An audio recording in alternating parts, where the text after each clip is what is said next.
T-minus 4 weeks. Oh man, I'm getting nervous. And I gotta say, I walked through this weekend with my wife. She's like, really? Is this gonna be ready for us to move in less than a month? But I gotta tell you, seeing this out here in the dumpster actually makes me real happy, because what you're seeing is a bunch of ram board, which means we're starting to uncover. Come on in, y'all. Nathan's starting to get my Fantech insert for the hood going. But check this out. The cleaners got here Monday morning, 8 o'clock. It's already 2 and the house looks dramatically different. Look at this, I have a real kitchen. You can actually see my island and my cabinets for a change. Oh my gosh, this looks so good. Now in the last video I told you about my electricians. We haven't done this yet, but I need to put a plug on this side of the island. And I think what I'm gonna do is do some plug molding underneath here. Rick, my electrician, and I have a bit of a plan for that, so that's coming soon.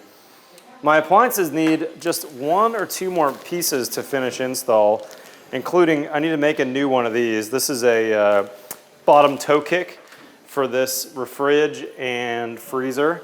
And I also need to remake this part, so stay tuned for that. But check it out, I've got my refrige on. These refriges have this feature where if you push on it, the handle pushes out towards you. And look how nice this looks.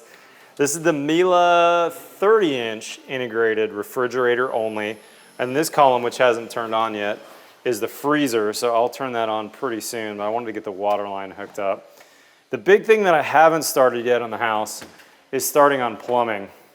So, you know, I've got my sink in, which was part of my countertop install, but none of the plumbing is in yet. So that's a huge hurdle that I need to overcome.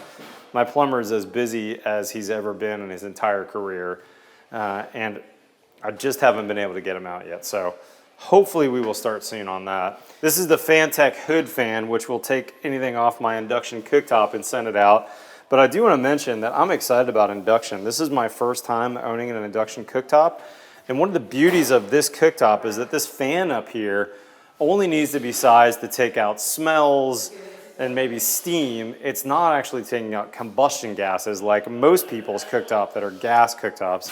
So this fan, yes, it needs to work, and this is a very tight house, so stay tuned for a future video on that. But it's nowhere near as, what's the word I'm looking for, as important or health consciously important as it would be if it was a gas. I mean, these spaces look amazing now that the floor covering's almost off. The walls are painted and looking amazing. My painter Gio just did a top-notch job. Looking amazing in here. I did make one mistake when I ordered my backsplash in the kitchen. I forgot about this space. So the guys at Clay Imports are making me some new tile for that space. Check out my master now that we've got everything out of the way. I mean, this space just made me smile this morning when I got a chance to look at it. Master bathroom is still full of Kohler boxes.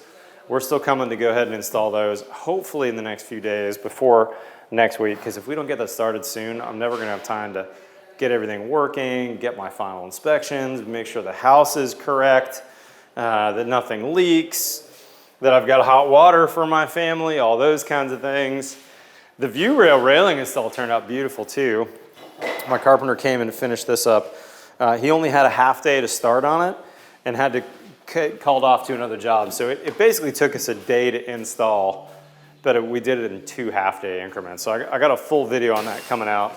Come on upstairs, let me show you upstairs. The pre-finished floors, I don't know if you saw my video on that. Boy, they make a big difference in terms of schedule. You know, at this point, being just a few weeks away, if I had sand and finished floors in place here, I would have a lot of work to do. And in this case, having these pre-finished and covered means I just pull them off and clean the floors and I'm done. It also makes this detail really nice. These floors are in, and then we put base trim down, and we're able to drop that base right onto the floor. And this joint has not been caulked. That's strictly painter's tape on top of the hardwood floors. When we pulled that, everything looks really, really nice. There's maybe 1 or 2 spots that I'm seeing that could benefit from a little caulking, but there's no additional molding, there's no quarter rounds. Everything looks really nice. And check out my daughter's bathroom. This just got cleaned. We got to do a couple more things in here. Some lights still need to go on. Pre-finished vanity is totally the way to go. This happens to be a Kohler pre-finished vanity. And one of the reasons why I really need the plumber to come is because, see that white pipe coming through the wall? That's a PVC condensate drain pipe that will get hooked into this P-trap, which means that the HVAC guys who came were able to put the vents on. You can see I've got my vents above us here, but I don't have the unit running, which means it's 80 plus degrees out and I'm sweating big time today because that condensate drain will just run into the cabinet until we get those P-traps set up. And by the way, while we're thinking about it, I do want to mention, early on in construction, I made the decision to poke through the wall with the Uponor PEX rather than having a copper bullet or a copper stub out, because I've got one less connection. When you stub out of the wall with copper, you've got your PEX with a connection to that copper, and then you've got a quarter turn fitting, let's say, on the inside. In this case, I stubbed all the way through the wall with the PEX. I went a little bit long, and then I'm going to be adding a Uponor branded quarter turn fitting for this hot and cold line. And then you're maybe wondering, what's the extra water line for? That line on the left, which is a clear line, that's actually a trap primer line. So when we hook this up, I'll show you in the future. But what's going to happen is when this drain gets hooked up, it'll have a tap over to that trap or to that half-inch PEX line, and it's going to run to this floor drain. This floor drain, my city code official made me put a trap primer in that so that if my daughter has an overflow event, it'll run into that floor drain. And he wanted to make sure that it was always going to have water in there because it might dry up otherwise. So now every time my daughter uses her sink, a little bit of that water is going to go into this floor drain and make sure that it's primed. Man, it looks so good in here. I am noticing I made one mistake though right now. I just realized that I've got a flush transition between my daughter's floor and her hardwoods. And if she did overflow, I'd be in trouble. I wouldn't actually be catching that water. So I need to pull this out and put our marble threshold into this space. Well, I'm glad I caught it now. This looks amazing. There's a little bit of grout touch up still it looks like we need to do. Other than that, I really like it. I decided not to do a flush transition in her shower. I do have a curb here. I figured for a daughter's bedroom, especially a second floor bedroom, no need to do a curbless. And ultimately, curbless has some ability to have more water issues in the future. Whereas if you put a standard curb in like this, and this is part of the Schluter system, everything's standard. I also really like all the drains that I ended up using. Everything's square. And when the electricians come back, I do have one other piece of hardware to put on.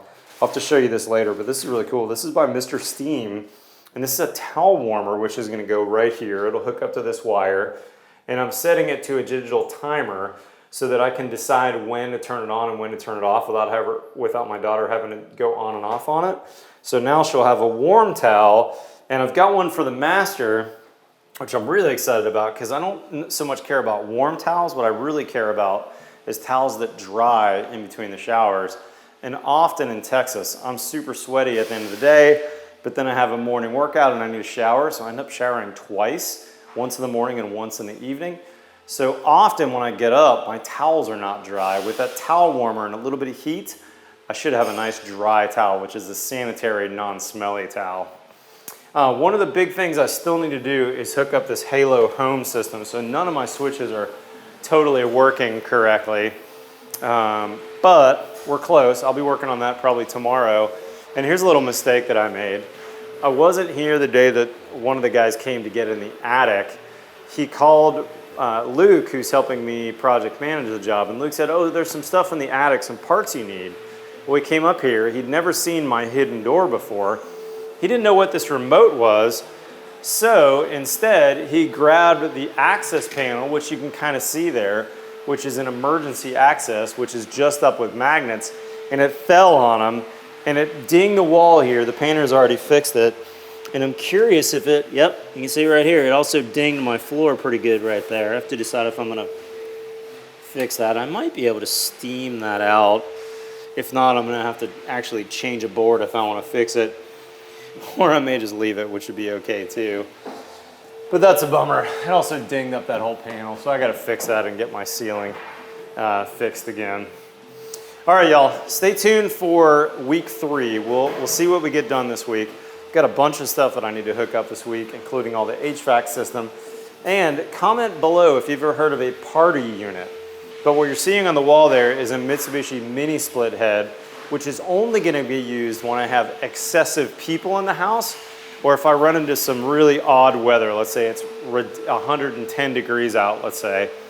Most of the time, the HVAC unit, which is in this attic right here, is going to provide all the cooling through those vents, or heating through those 2 vents you see on either side of the unit. But if I have a big party, that party unit, I can kick it on and either add supplemental heating or supplemental cooling to that entire first floor space, which is basically my living room, my dining room, and my kitchen space. So yes, it is a additional head on the wall, and it kind of breaks up my pretty wall. But what it's providing for me is a party load unit, and it's doing it, frankly, at a very good price compared to adding a second forced air system. So it's not quite done yet. You can see that copper line sticking out of the bottom. It's kind of off the wall right now. We haven't finished hooking all the copper and all the condensate lines on yet. But I purposely wanted that unit, not just for a party unit, but also to have some ability to say to visitors, hey, look how quote unquote normal that looks. It's normal to see that in Asia, in South America. Most countries in the world have mini split units that are ductless, and they don't think a thing of it. But here in America, we've been conditioned to only see those white vents. And so my hope is by putting this in my house, I'm gonna get more people who go, oh yeah, that's normal. I've seen that in Matt's house, no big deal. Also, if you need a party unit, like what I'm doing here, I've built a house that's incredibly airtight, incredibly insulated. I've put a very small system in kind of car terms, I've got a little 4-cylinder engine that's humming along and cooling and heating my house. But if I need a big V8 for towing, I've got it on the wall and I can just turn it on when I need it. So if I've got a party in here and I've got 30 people, let's say I'm gonna have my company Christmas party next year, and it's hot out, I can cool this space with that additional 2 tons of cooling load. All right guys, hopefully you had fun with me. We're getting close. We'll see if we actually make it. I've got 4 weeks to go from this week until actual move-in date. We've got some furniture coming. We've got a bunch to do, and I still need to get inspections. I don't have a single bit of plumbing in. I hope I'm gonna make it. Guys, thanks for joining me. If you're not currently a subscriber, hit that subscribe button below. We've got new content here every Tuesday and every Friday. Follow me on Twitter or Instagram, otherwise we'll see you next time on The Build Show. Hey, one quick tip for you if you're a builder or if you're building your personal house. I bought Chick-fil-A for the crew today, and quick story about why I often buy lunch for the crew. When I was 22 years old, I was an assistant superintendent working in Virginia for a national production builder. And when I got promoted a year or so later, I was making, I don't know what I was making, $24,000, $25,000 a year. At the end of the month, after I paid all my bills, my car payment, my insurance, my little apartment I was renting, I had about $200, maybe $250 a month to live on. That was my food bill, that was my entertainment. Anything I wanted to do, I had about 250 bucks to live on. So spending lunch money was a big deal. And at the time, lunch was, $5. Let's say this is the 1990s. So I had this boss, Joe, that once a month would always come out to the job site, walk my jobs with me, check in, and then we'd go to lunch. And we went to this place called Deli Depot in Manassas. I don't know if it's still around, but this was the kind of place that was a mom and pop deli. Usually the guy who owned it was behind the grill and the wife who owned it was behind the cash register. Daily special was like $5 for a sandwich, chips, and a drink. And that $5 meant a lot to me at that time. Joe always bought my lunch. Well, Joe got promoted at some point and moved on a year or so later, and the new boss came on. And so I went to lunch with the new boss for the first time, and we went to order, and he said, oh, you order first. And then when it was time to pay, I kind of looked at him like, oh no, you close it out, Matt. Like, we're going Dutch.